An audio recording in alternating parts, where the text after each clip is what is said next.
Episode की शुरुआत में हमें तांजीरो को दिखाया जाता है जो कि उत्तर पूर्व की तरफ जाने के लिए तैयार हो रहा होता है। उरोकोदाकी कहते हैं, तांजीरो क्या तुम जाने के लिए तैयार हो? और फिर तांजीरो हाँ कहता है। उरोकोदाकी कहते हैं, तांजीरो अपने डेमन स्लेयर का पहला मिशन करने से पहले मैं तुम्हें कुछ बताना चाहता हूँ। तांजीरो, अभी जो तुमने डीमन स्लेयर की यूनिफॉर्म पहनी है वो एक खास तरह की कपड़े से बनी है। इसमें सांस लेने में आसानी होती है क्योंकि ये नमी नहीं खींचती और आसानी से जल भी नहीं सकती और कोई भी नॉर्मल डेमन इसे फाड़ नहीं सकता। और ये भी याद रखना कि ये निचलिन कटाना भी अपने मालिक के मुताबिक रंग बदलती है और उन रंगों का अलग अलग खासियत होता है। पर काली तलवार फेमस ना होने की वजह से मैं इसके बारे में ज्यादा नहीं जानता और ज्यादा सुना भी नहीं। और ये इतनी कम है क्योंकि ये उन काबिल तलवारबाजों को मिलती है जो ज्यादा आगे नहीं जा पाते।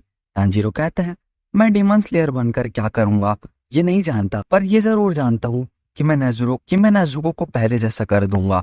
और हम देखते हैं कि नेजुको भी ये सब बात सुन रही होती है। उरोकोदाकी कहते हैं, हाँ तुम ये कर लोगे, मुझे भी तुम पर पूरा यकीन है। और फिर उरोकोदाकी तांजीरो को एक खास तरह का बॉक्स देते हैं और कहते हैं, दिन के उजाले में अपनी बहन को तुम इसी में रख देना। ये मिस क्लाउड फर नाम के एक खास लकड़ी से बनाई गई है जो काफी हल्की होती है और काफी मजबूत भी होती है क्योंकि इस पर पत्थर की खाल का लेप लगाया गया है। तांजीरो उरोकोदाकी का शुक्रिया करता है और जब वो उस बॉक्स को उठाता है तो वो वाकई में ही काफी ज्यादा हल्की होती है।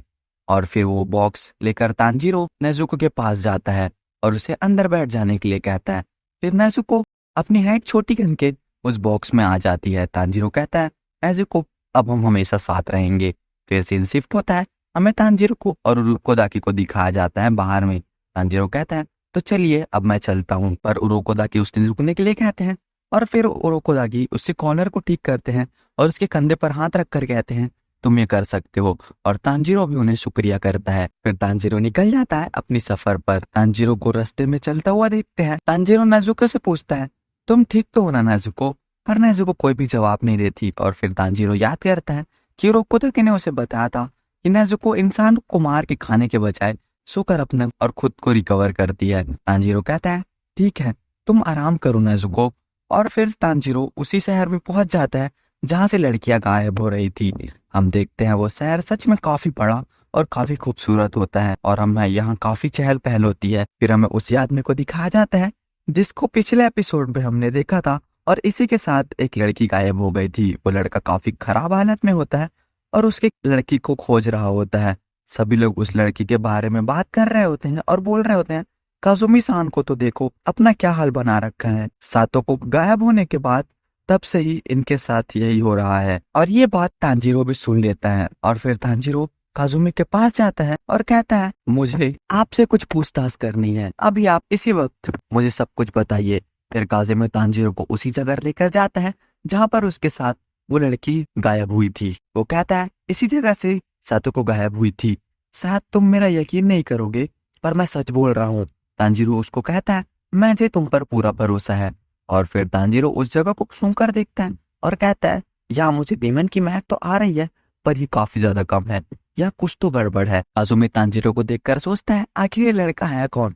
फिर वो याद करता है कि सातोको को गायब होने वाली बात उसके घर वालों को पता चल गई है। पर हम देखते हैं कि सातोको के पेरेंट्स उसकी बात को विश्वास नहीं कर रहे होते और काजुमी को काफी बुरी तरह मारते हैं और काजुमी उदास हो जाता है। फिर हम देखते हैं तांजीरो को जो कि इस डूमन को सूंघकर उसका पता लगा रहा होता है। काजुमी फिर से कहता है, मेरा भरोसा करो, वो सच में यहीं से गायब हुई थी। तांजीरो कहता है, मुझे तुम पर भरोसा है इसलिए तो मैं तुम्हारे साथ हूँ, वापस इस जगह पर आया हूँ। और फिर उस लड़की को ढूंढते हुए रात हो जाती है। काजुमी कहता है, क्या तुम रात को भी उसे ढूंढने वाले हो? क्योंकि बहुत देर हो गई है। मुझे अच्छा लगा कि तुम मेरे साथ आए पर अभी हम आराम कर लेना चाहिए, हम कल सुबह सातोमो को ढूंढेंगे। तांजीरो कहता है, वो डीमन सिर्फ रात में ही निकलता है इसलिए हमें देर बिल्कुल नहीं कर सकते। और कहता है, यहाँ मुझे एक नई महक आ रही है, इसका मतलब वो डीमन आसपास ही है।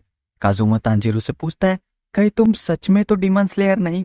फिर सीन शिफ्ट होता है, हमें एक घर को दिखाया जाता है और वहाँ उस घर में एक आवाज आता है, देखो बाहर खतरा है, अगर कोई जरूरी काम ना हो तो तुम बाहर मत निकलना। वो लड़की कहती है, ठीक है माँ आप सो जाइए। और फिर वो लड़की अपने रूम की तरफ जाने लगती है पर हम देखते हैं एक डेमन की परछाई उस लड़की का पीछा कर रही होती है। वो लड़की जैसे ही अपने रूम में जाती है वो डेमन भी उस लड़की के पीछे चला जाता है। हम देखते हैं वो लड़की अपने सोने के लिए अपने बिस्तर पर जाती है और सोचती है, पता नहीं अगवा की गई लड़कियां कैसी होंगी, उम्मीद करती हूँ वो अच्छी हो।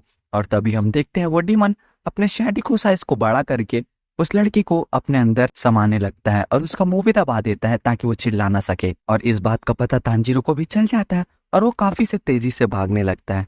काजुमे तांजीरो से पूछता है क्या हुआ, तुम कहाँ भाग रहे हो? और तांजीरो काफी ज्यादा आगे निकल जाता है और काजुमी कहता है ये काफी ज्यादा तेज है। और यहाँ तांजीरो भागते हुए बोल रहा होता है ये महक तेज होती जा रही है, वो डीमन बाहर आ गया है। फिर तांजीरो एक काफी ऊंची जंप लगाता है और ये देखकर पीछे से भागकर आ रहा काजुमी हैरान हो जाता है और सोचता है ये सच में डीमन स्लेयर की फौज सही है। और फिर हम देखते हैं तांजीरो उस डीमन का पीछा करते हुए उसी गली पर आ जाता है और कहता है यहीं पर वो अब भी अंदर ही है। और फिर अपनी कटाना निकाल कर सोचता है यहाँ 2 तरह की महक की खुशबू आ रही है, एक डीमन की और साथ ही एक लड़के की, पर कोई नजर नहीं आ रहा। पर तांजीरो नोटिस करता है कि सबसे तेज महक वहां पर एक जमीन से आ रही है। फिर तांजीरो वहीं पर अपनी शॉट धंसा देता है और वहां से वही लड़की बाहर आती है। तांजीरो बिना किसी देरी के उस लड़की को ऊपर खींच लेता है, पर वो डीमन उस लड़की को पकड़ने की कोशिश करता है। उस लड़की का कपड़ा थोड़ा सा फट जाता है और फिर हम उस डीमन को ऊपर आकर देखते हैं। तांजीरो उसे देखकर हैरान हो जाता है और कहता है ये तो मैजिकल डीमन है। फिर तांजीरो उरोकोदाके की बात को याद करता है जो कि बता रहे होते हैं कुछ जादुई शक्ति वाले डीमन होते हैं जो ब्लड डीमन आर्ट का यूज करते हैं और आज के बाद शायद तुम्हें ऐसे डीमन का सामना करना पड़ सकता है। तांजीरो उस डीमन से पूछता है अगवा की गई सारी लड़कियां कहाँ हैं, मुझे तुमसे 2 सवाल पूछने हैं। पर वो डीमन कोई जवाब नहीं देता, बस अपने दांतों को अजीब तरीके से पीसने लगता है और वापस जमीन के अंदर चला जाता है।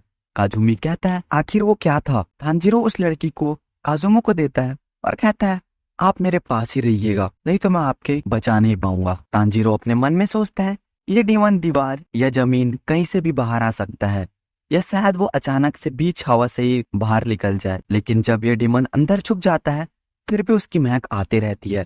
फिर तांजीरो अपने सूंघने की शक्ति का यूज करके उस डीमन का पता लगाने लगता है और उस डीमन पर हमला करने के लिए आगे बढ़ता है।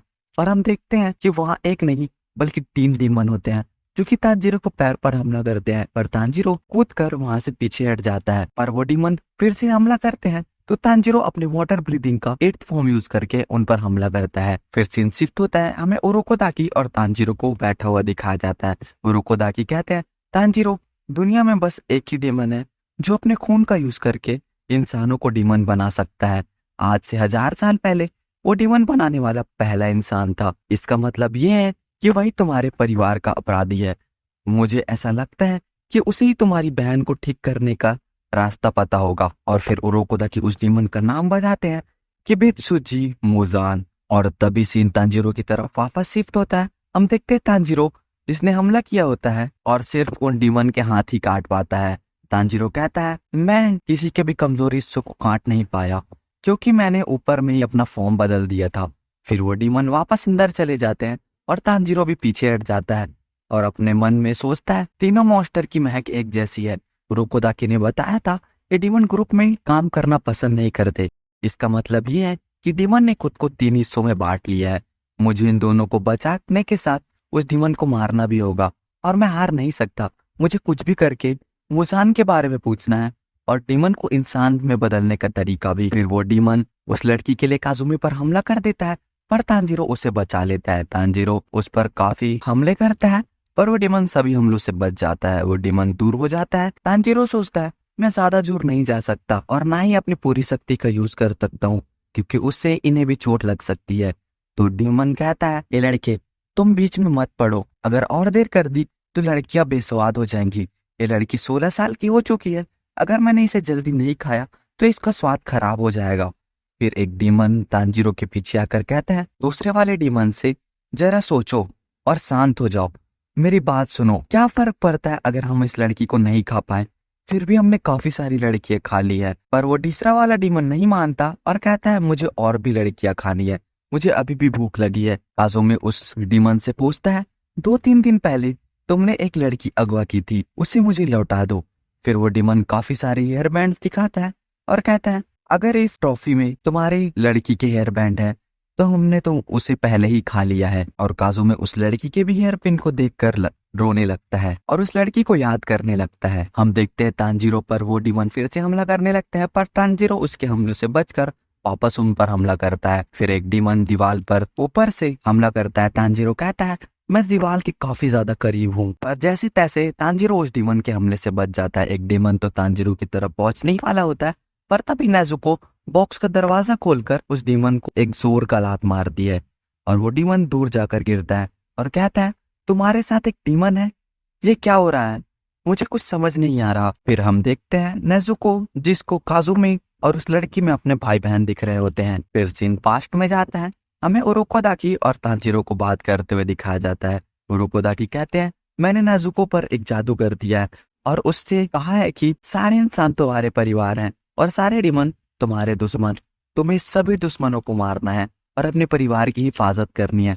और फिर हम देखते हैं नेजुको उन डीमन पर हमला करने के लिए आगे बढ़ती है और फिर ये एपिसोड यहीं पर खत्म होता है। तो अगर वीडियो पसंद आई तो चैनल को सब्सक्राइब और वीडियो को लाइक जरूर करना। मिलते हैं नेक्स्ट वीडियो में, तब तक के लिए bye bye, take care, Tata.